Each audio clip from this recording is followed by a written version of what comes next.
Timbaland actually happened a few years later. Before that, I actually worked with Jim Jones also, and he put me on his record Everybody Jones, and I sang the hook Funky Fresh Dressed to Impress Me at the party, and we did like a video for that. And after that, I really just started working on my own stuff, and just I got with my own team. I put out a project called Bad about 2 years ago, and I just been working, doing tours, Sneaker Pimps, touring with Jim Jones, Vampire Life, we run the night tour, and last year I did Sneaker Pimps 2012, and it was December, and like a few days after, my manager had met with Timbaland, and she played him some of my songs, and like he's like, oh, this is cool, whatever. And then she played him my video, which is called Aim Shoot, and he really liked it, and he thought it was like really dope. He's like, we could do something with this. And so he wanted me to come in actually the same night they was there, but he had me coming the next day, and I met him, which is, you know, crazy. Me and Timbaland, that's another person who I grew up listening to, the Aaliyah, Missy, Genuine, and so getting to dance in my room to that music, to like come and shake hands and just talk to him on the couch in Jungle Studios was crazy for me. And then I chatted with him a little bit, laughed it, and he's like, all right, go write. So I had to go write to something, a track, and I came back like 10 minutes later with a verse, and he's like, oh, this is cool, do something else. Send me back to go write 2 more verses, and that's actually how I got my song with him, Rock and Roll. What was it exactly that he told you that made him want to work with you? Really just feeling me out, you know. I've come back a couple times just to work with him and write my verses, and so I think he just sees the way I work, and it's not, I don't play around, which I think a lot of people do.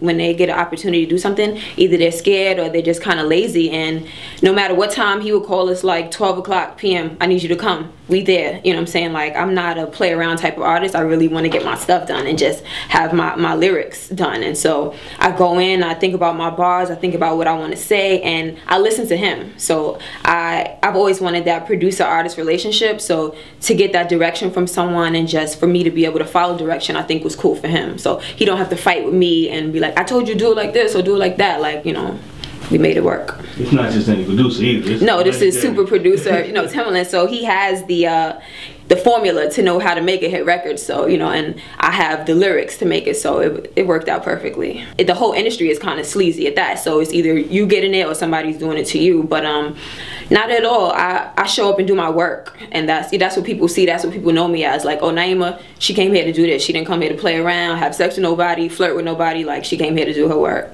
How do you defend yourself, making sure that, you know, you stay on a work tip?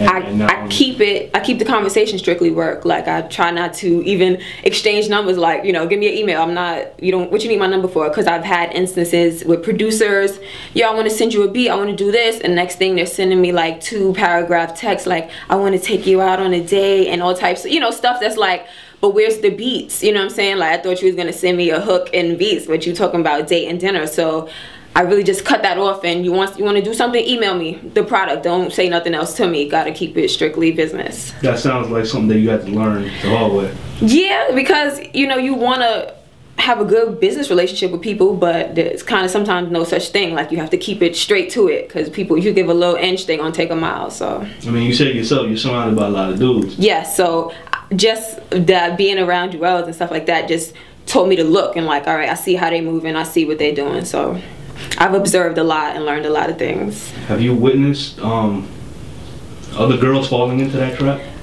Yeah, but none that ever really came to work. You know, they were around to do what they were around to do, but that was never my interest. I don't want to date nobody. Like, I want to create my own empire. I want to create my own music, my name for myself. So that's not what I'm interested in. What advice would you give to girls like yourself that are just starting to come up and they may face similar situations that you have? Definitely keep your head on straight, and you know, you don't, just because you don't want to deal with someone doesn't mean you have to have like a bad attitude or like curse them out and be like, you know, fuck you, I don't, you know, you can still keep it cute, you know, but keep it business. Don't lead it too left, you know, because once it starts going that way, then the person may not even want to deal with you anymore because you don't want to do something else with them. So keep it straight business from the start. Don't get distracted. Yes, I guess because I'm a female, but in my head, I've initially came into this competing with men, you know, so it was never like I gotta go against these girls. It was more like I gotta be better than these guys, you know what I'm saying? I gotta outshine the guys because they're the people who really take over the industry. There's girls here and there, they come, they disappear, but I feel like it's the guys that you gotta beat out. So my competitiveness is against men, you know. Do you think you're at a disadvantage because everybody has their own lane? Some use their sexual appeal to gather more views or whatever the case may be. Some have an edginess to them. So, you know, like for example, Nikki, she'll say whatever on a record. What's your lane, and how do you plan to battle these other? I really initially really just wanted respect as like an MC, as a lyricist, so that's what I kind of stick to with my lyrics, and I still do throw those things in there that's gonna catch somebody's ear that a man might like to hear or a girl might like to hear. If I'm saying something like I'm bashing a guy or whatever, or if I'm saying something sexual and the guy's like, ooh, you know, I like that, and you know, I have sex appeal, I try to use that also, but I don't crutch that as my only way to get people's attention. So I want it to be because you like my videos, you like my hair, you like my face, you like my body, you like my lyrics, you like my bars. Like I need that. I need you to like me for that whole package, not just one thing or the other.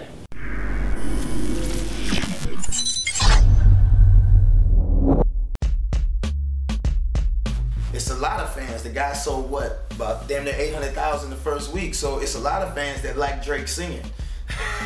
You know what I'm saying? And I think that's all he gives a damn about. Yeah, I don't. Like, he's not signed to good music.